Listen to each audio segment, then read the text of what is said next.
ಎಲ್ಲರಿಗೂ ನಮಸ್ಕಾರ. Welcome to my channel.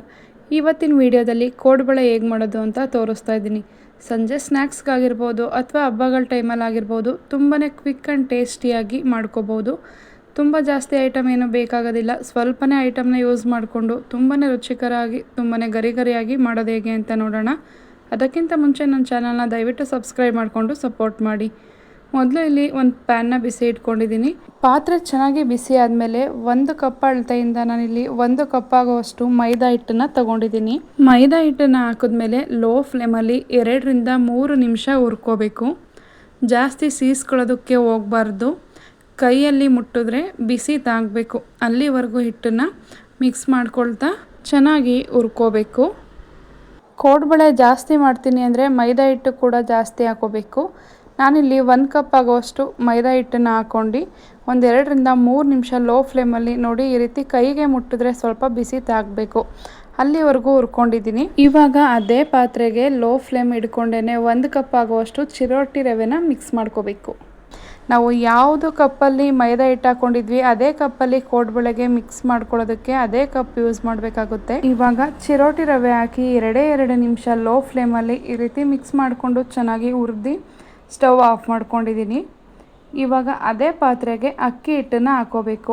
4 cup ಆಗುವಷ್ಟು ಅಕ್ಕಿ ಹಿಟ್ಟನ್ನು ಸೇರಿಸ್ಕೊಳ್ತಾ ಇದ್ದೀನಿ. ನಾನು ತೋರಿಸೋ ಮೆಷರ್ಮೆಂಟಲ್ಲಿ ಮಾಡಿದ್ರೆ ಕೋಡ್ಬಳೆ ತುಂಬಾ ಗರಿಗರಿಯಾಗಿ ತುಂಬಾ ಟೇಸ್ಟಿಯಾಗಿ ಬರುತ್ತೆ. ಮೆಷರ್ಮೆಂಟ್ನ ಮಿಸ್ ಮಾಡ್ದೇ ಕರೆಕ್ಟಾಗಿ ಹಾಕೋಬೇಕು. ಇವಾಗ ಮಿಕ್ಸಿ ಜಾರ್ಗೆ 1 ಕಪ್ ಆಗುವಷ್ಟು ಕಡಲೆನ ಹಾಕ್ಕೊಳ್ತಾ ಇದ್ದೀನಿ.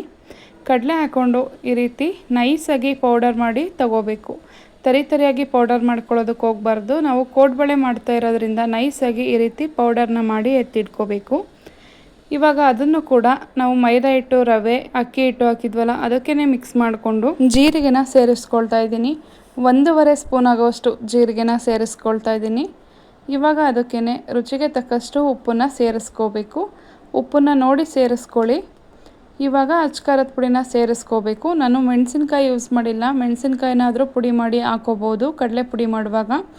ಖಾರಕ್ಕೆ ತಕ್ಕಷ್ಟು ಅಚ್ಕಾರದ ಪುಡಿನ ಹಾಕ್ಕೊಳ್ತಾ ಇದ್ದೀನಿ. ಅಚ್ಕಾರದ ಪುಡಿ ಹಾಕ್ಕೊಂಡ್ರೆ ಬೆಸ್ಟು.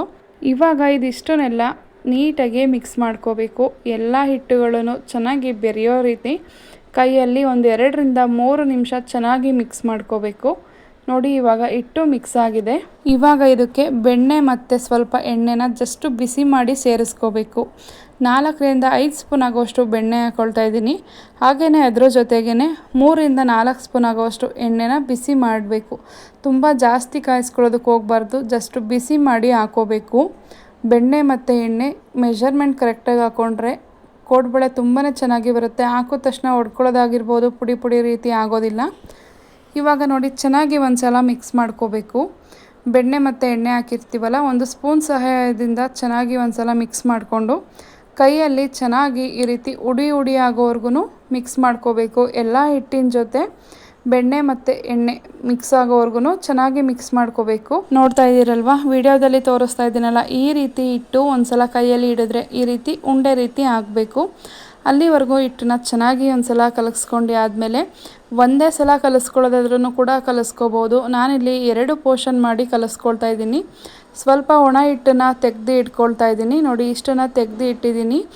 ಆಮೇಲೆ ಮತ್ತೆ ಇವಾಗ ಅದಕ್ಕೆ ನೀರನ್ನು ಹಾಕ್ಕೋಬೇಕು. ನೀರನ್ನು ಹಾಕ್ಕೊಂಡು ಸ್ವಲ್ಪನೇ ನೀರನ್ನು ಹಾಕ್ಕೊಂಡು ಹಿಟ್ಟನ್ನು ಚೆನ್ನಾಗಿ ಕಲಿಸ್ಕೋಬೇಕು.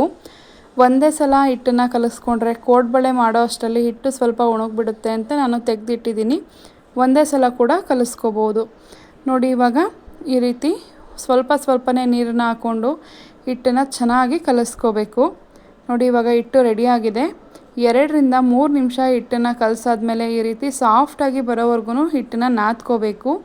ನಾವು ಮೆಷರ್ಮೆಂಟ್ ಕರೆಕ್ಟಾಗಿ ಹಾಕ್ಕೊಂಡು ಹಿಟ್ಟನ್ನು ಚೆನ್ನಾಗಿ ಕಲಿಸ್ಕೊಂಡು ನಾದಿಕೊಂಡು ಇಟ್ಕೊಂಡ್ರೆ ಕೋಡ್ಬಳೆ ತುಂಬಾ ಚೆನ್ನಾಗಿ ಬರುತ್ತೆ.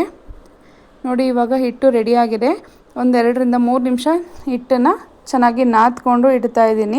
ಈ ರೀತಿ ಕೋಡ್ಬಳೆ ಮಾಡೋದಕ್ಕೆ ಜಾಸ್ತಿ ಟೈಮ್ ಕೂಡ ಹಿಡಿಯೋದಿಲ್ಲ. ತುಂಬಾ ಕಡಿಮೆ ಟೈಮಲ್ಲಿ ಮಾಡ್ಕೋಬೋದು. ಇವಾಗ ಹಿಟ್ಟು ಕೂಡ ರೆಡಿಯಾಗಿದೆ. ಇವಾಗ ಒಂದು ತಟ್ಟೆಗೆ ಅಥವಾ ಒಂದು ಪ್ಲೇಟ್ಗೆ ಅಥವಾ ಒಂದು ಮಣೆಗೆ ಹಿಟ್ಟನ್ನು ಹಾಕ್ಕೊಂಡು ಚೆನ್ನಾಗಿ ಒಂದು ಸಲ ನಾದ್ಕೋಬೇಕು. ಇವಾಗ ಹಿಟ್ಟನ್ನು ಸ್ವಲ್ಪ ಚಿಕ್ಕದಾಗಿ ಉಂಡೆಗಳನ್ನಾಗಿ ಮಾಡಿ ಇಟ್ಕೊಂಡ್ರೆ ಕೋಡ್ಬಳೆನ ಮಾಡೋದಕ್ಕೆ ತುಂಬಾ ಈಸಿ ಆಗುತ್ತೆ. ನಾನಿಲ್ಲಿ ಒಂದು ಸಲ ಎಣ್ಣೆಗೆ ಹಾಕಿ ಬೇಯಿಸೋದಕ್ಕೆ ರೆಡಿ ಮಾಡಿ ಇಟ್ಕೊಳ್ತಾ ಇದ್ದೀನಿ. ಒಂದು 10ರಿಂದ 12 ಕೋಡುಬಳೆ ಆದರೆ ಎಣ್ಣೆಗೆ ಹಾಕಿ ಬೇಯಿಸೋದಕ್ಕೆ ಒಂದು ಟ್ರಿಪ್ಗೆ ಆಗುತ್ತೆ. ನೀವು ಯಾವ ಸೈಜಲ್ಲಿ ಕೋಡುಬಳೆ ಮಾಡ್ತೀರಾ ಆ ಸೈಜಲ್ಲಿ ಉಂಡೆಗಳನ್ನು ಮಾಡಿ ಇಟ್ಕೊಂಡು ಈ ರೀತಿ ಒರೆಸ್ಕೋಬೇಕು. ಸ್ವಲ್ಪ ಕೈನ ಲೈಟಾಗಿ ತೇವ ಮಾಡ್ಕೋಬೇಕು. ಕೈನ ಅಷ್ಟೇ ತೇವ ಮಾಡ್ಕೋಬೇಕು. ತುಂಬ ನೀರು ಹಾಕ್ಕೊಂಡ್ರೆ ಕೋಡುಬಳೆ ಚೆನ್ನಾಗಿ ಬರಲ್ಲ. ಇವಾಗ ನೋಡಿ ಈ ರೀತಿ ಕೋಡುಬಳೆ ಶೇಪಾಗಿ ಒರೆಸ್ಕೊಂಡು ರೆಡಿ ಮಾಡಿ ಇಟ್ಕೋಬೇಕು. ಯಾವ ಸೈಜಲ್ಲಾದ್ರೂ ಕೂಡ ಕೋಡುಬಳೆನ ಮಾಡ್ಕೋಬೋದು. ಅಂದರೆ ದಪ್ಪ ಅಥವಾ ತೆಳುವು, ಚಿಕ್ಕ ಅಥವಾ ದೊಡ್ಡದಾಗಿ ಯಾವ ರೀತಿ ಆದ್ರೂ ಕೂಡ, ಯಾವ ಸೈಜಲ್ಲಾದ್ರೂ ಕೂಡ ಕೋಡುಬಳೆನ ಮಾಡ್ಕೋಬೋದು. ಇವಾಗ ನೋಡಿ ಕೋಡುಬಳೆನ ಎಲ್ಲ ಉಂಡೆಗಳನ್ನು ಕೂಡ ಮಾಡಿ ಇಟ್ಕೊಂಡಿದ್ದೀನಿ. ಈ ರೀತಿ ಒಂದ್ಸಲ ರೆಡಿ ಮಾಡಿ ಇಟ್ಕೊಂಡ್ರೆ ಎಣ್ಣೆಗೆ ಹಾಕಿ ಬೇಯಿಸೋದಕ್ಕೆ ತುಂಬಾ ಸುಲಭ ಆಗುತ್ತೆ. ಬೇಗ ಮಾಡ್ಕೋಬೋದು. ಇವಾಗ ಈ ಕಡೆ ಎಣ್ಣೆನ ಕಾಯೋದಕ್ಕೆ ಇಟ್ಟಿದ್ದೆ. ಎಣ್ಣೆ ಕೂಡ ತುಂಬಾ ಚೆನ್ನಾಗಿ ಕಾಯ್ದಿದೆ. ತುಂಬ ಹೊಗೆ ಬರೋ ರೀತಿ ಕಾಯಿಸ್ಕೋಬಾರ್ದು. ಈ ರೀತಿ ಸ್ವಲ್ಪ ಹಿಟ್ಟನ್ನು ಹಾಕಿ ನೋಡಿದ್ರೆ ನೊರೆ ಬರಬೇಕು. ಅಲ್ಲಿವರೆಗೂ ಕಾಯಿಸ್ಕೊಂಡು ಒಂದೊಂದನ್ನೇ ಕೋಡುಬಳೆನ ಬಿಡಬೇಕು. ಮೀಡಿಯಮ್ ಟು ಹೈ ಫ್ಲೇಮಲ್ಲಿ ಉರಿನ ಇಟ್ಕೊಂಡು ಕೋಡುಬಳೆನ ಬೇಯಿಸ್ಕೋಬೇಕಾಗುತ್ತೆ. ನಾವು ಒಂದು ಟ್ರಿಪ್ಗೆ ಎಣ್ಣೆಗೆ ಎಷ್ಟಾಗುತ್ತೆ ಅಷ್ಟು ಕೋಡುಬಳೆನ ಹಾಕ್ಕೊಂಡು ಬೇಯಿಸ್ಕೋಬೇಕು.